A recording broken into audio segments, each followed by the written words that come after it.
Welcome to Charity Therapy, the podcast where we explore the ups and downs of the nonprofit sector and answer your burning questions. I'm your host, Jess Birkin, owner of Birkin Law Office, and I'm excited you're here. Imagine hanging out with me and my super smart, funny nonprofit expert pals.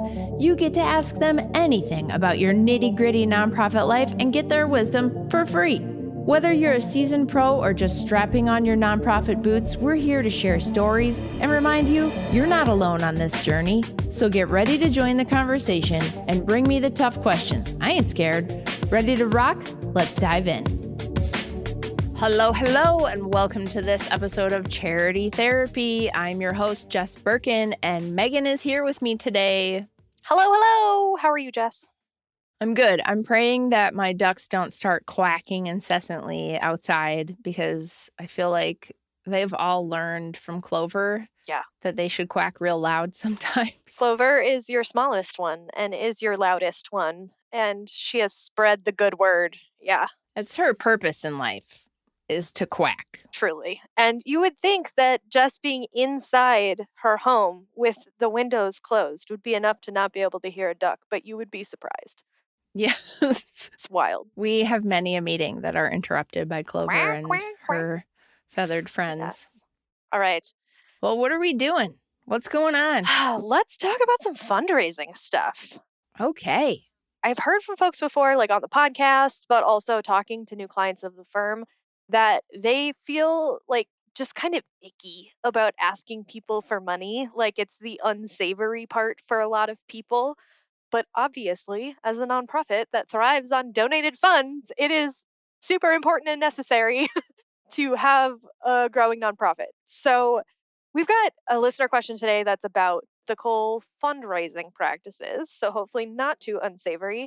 But just first, can you tell us, like, what are some of the best practices about fundraising? Yeah, absolutely. Although the thing that first popped into my mind was how funny and demented the nonprofit sector is, because we're really based in this like puritanical, like charity is the best, but then like you can't be charitable unless you have donations. But then like the asking for the money feels bad to a lot of people. So there's this weird like paradox there. It's like a vicious cycle. I don't know is that just because we're in Minnesota and largely Scandinavian white culture, we don't like to ask people for things. Like I'd be interested to like hear from listeners about, is this a thing on the East Coast or in the South or whatever, but I find it fascinating. And maybe part of it is that there are a bunch of scammy things that happen around fundraising. So to get to your question, what the hell is ethical fundraising? Was that what you asked me? That is the question of the moment. It's actually pretty easy to understand what the industry thinks is ethical fundraising, because there's this Association of Fundraising Professionals, AFP, that basically sets a code of ethics. So it's real easy to like look at their code of ethics, and that is what the community of professional fundraising folks has decided is their ethical standard. So you can look at that list online, but a lot of it is just like common sense, like follow the law. Yeah. Put the mission above your own personal gain, maintain donor privacy. Another one is like, don't do like a bounty. If you raise this much money, then you get this much money. Yep. That's seen as unethical. There are some pretty clear things in that list. Yes. That it's not rocket science. Yeah. It's kind of like trust your gut. If it feels bad, it's probably bad. Exactly. Be in touch with your conscience, the little like Jiminy cricket in your head that's like, don't do that. That's literally what I was thinking. I was like, cue the Jiminy cricket music. Yep. Yeah. And so gotta love when it's just spelled out, but it's also not, like you said, rocket science. Jiminy Cricket, the poster child for AFP. They really should do a licensing deal. Truly. I think they could win with that. Truly. I love it. So let's answer the question of someone who is maybe keyed into their internal Jiminy Cricket. So, as the youth would say, let's go! I'm the only staff member for a small membership nonprofit. My board chair is asking me to send them all our member emails belonging to certain zip codes. I told them I wasn't sure the database could do it. Obviously, it can, but something about the request sounded a little fishy. They then came back and said to just send them all the member email. This board member is super active at another nonprofit board and they run their own for profit business. I suspect they want to use the contact info for one of those other organizations. I asked what she wanted the emails for, and she quickly just said personal sublists or whatever that means. Either way, is this ethical to do? My gut says no. Does it happen? Probably yes. But should I do it or just stand my ground? Bruh, also, as the youth would say, this is no bueno. Yeah. No, your gut is Yeah. correct. You cannot be giving out your member list emails to somebody for their own personal Yep. use. That probably violates a policy you have somewhere. I hope it violates a policy you have somewhere, because wouldn't it be nice if you could consult with another board member and point to a policy that prevents you from doing that? And by the way, if you don't have one, maybe just do a little Google Yep. search for like donor privacy policy or member privacy policy or just privacy policy, because it's not cool to distribute the list to third parties. Yep. And if you were going to do it, you would be selling that list, Yep. not just giving it away because it has value.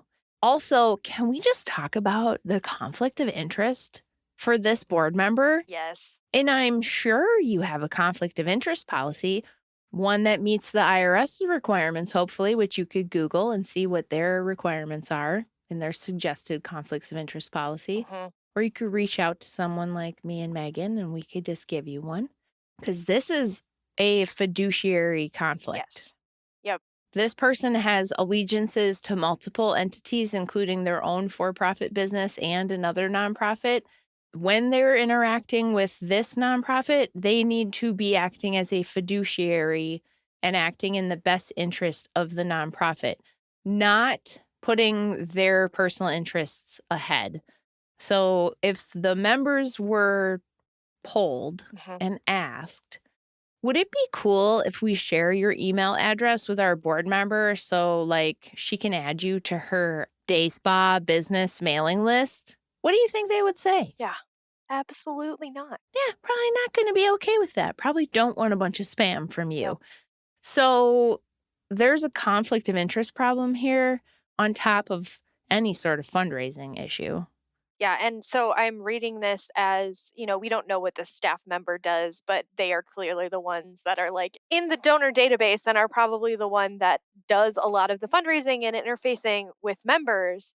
And, it is a really unusual request when you are doing the day-to-day work for a board member who does not do this day-to-day work to say, send me all of these things and to be cagey about what they're going to use it for. But it does put a staff member in a really tricky place because, in theory, their board chair has hiring and firing control over them. So, Okay, but that's actually a good point because do they? We don't actually know. true. We don't know if this is, well, they're the only staff. They do say they're the only Yeah. staff. So theoretically, yes. Theoretically, yes. I would run to another board member and talk to them about this, though, because you don't just have one Yes. supervisor, you have at least probably three, maybe more. And this is a problem. Yep. You're absolutely right. They could be fired. Sorry, that's my bad. Yeah. But like if it was a bigger Mhm. organization, I would be like, you need to talk to a Yeah. CEO, ED right now. Exactly. Like go up the ladder in whatever way that is appropriate, whether it's your immediate supervisor, like an executive director, or a different board member, and get somebody in on this. But yeah, just to kind of like break down what you had said about the fiduciary duty of this board member when they are, acting as a board member for this nonprofit, they need to keep the nonprofit's best interests at heart. And if they're, like you said, are going to go out and add a bunch of people to their marketing messages for their spa, like it is not within the board or the nonprofit's best interest to promote this board member's spa. Like, no matter what the actual nonprofit does, I can tell you that they are not existing in order to market another board member's small business or a different nonprofit for that matter, even if it is a Yeah. like related mission or things Nope, like doesn't that. matter. That's not what the purpose of having these emails is for. No, and the other thing is like membership nonprofit. So, like, we can assume that maybe it's a C6 and maybe AFP standards don't really apply because they're not really soliciting donations. They're only doing membership dues. But man, I don't Yeah, care. Like, that's not it cool. smells. It's not Yeah. cool at all. And that's where we've talked about this in the past of yes, you want to like follow the letter of the law in nonprofits, but also transparency and trustworthiness matters a lot.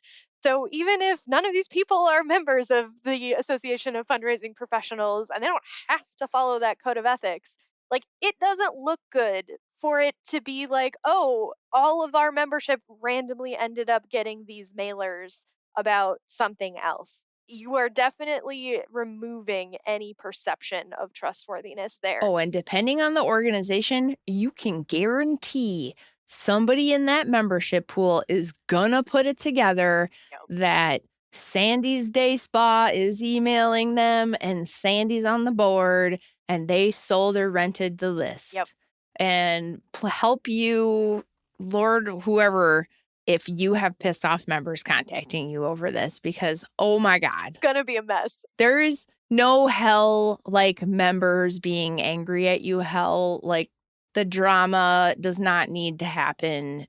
Just don't do it. Just don't do it. And I mean, the other thing, if you want to point to a policy, you can also give this person another way to engage with that community, Mhm. right? Maybe you have educational conferences that you put on that have vendor tables, and this board member could table at one of your Yep. conferences as their business. Or the other nonprofit they're with, if that's who wants the list, could table at the conference. Or maybe there's an article that this board member can write for your community and it can be mentioned in their bio that they are from this other business.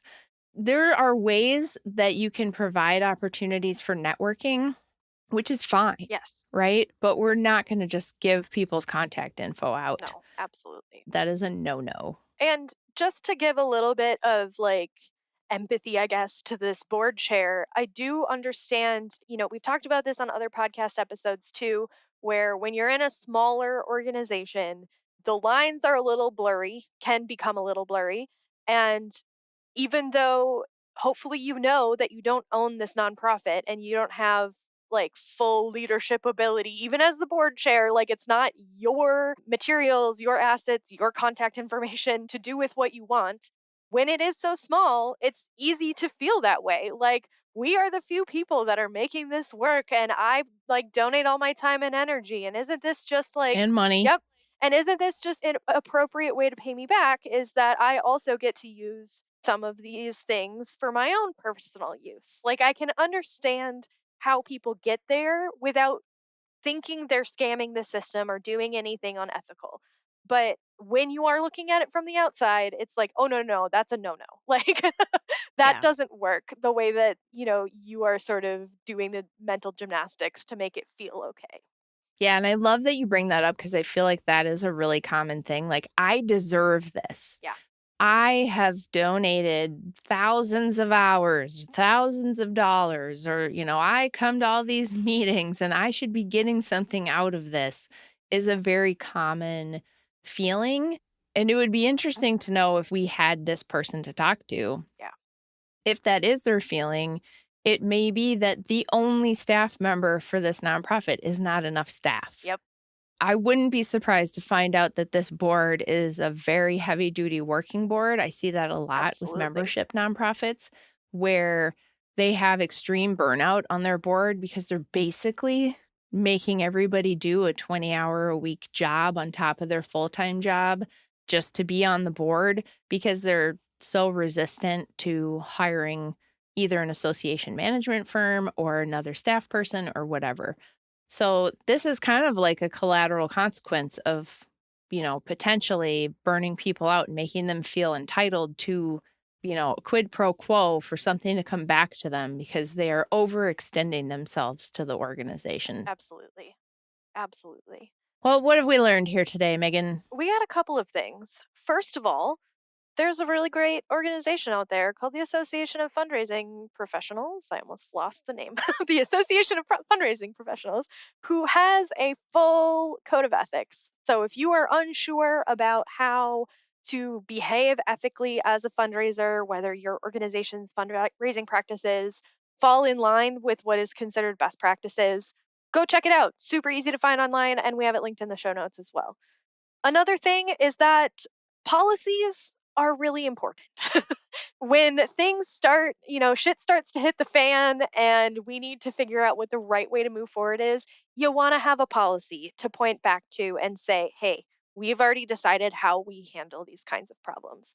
So in this situation, things like a solid conflict of interest policy or a donor privacy policy, things that speak directly to the problems at hand. And lastly, I will say that overwork and burnout and other like potentially shady or questionable practices can kind of erode a person's goodwill in an organization and can lead to some of these more questionable or unethical like decision making. And so it's really important to keep an eye on the culture that you're creating at the nonprofit and making sure that people are well taken care of and that we're living out our values because this stuff is insidious and will get into the bones of the nonprofit before you even realize it. And that's all I have. Jess, did you have anything else? I think you nailed it. Awesome. I love it when I nail it. You're like the classic grade grubber Yes. gold Like, star person, as am I. Takes one to know one. give me an A. Right? Folks, if you enjoyed this episode, listen, we need you to rate, review, share it with a friend. If you got somebody whose board is working too hard and you need them to hear me say that, send this episode to them, okay? Send us your questions. Send us your story. This was a really good one, and I would love to get yours. So find me online at charitytherapy.show, and thanks for listening.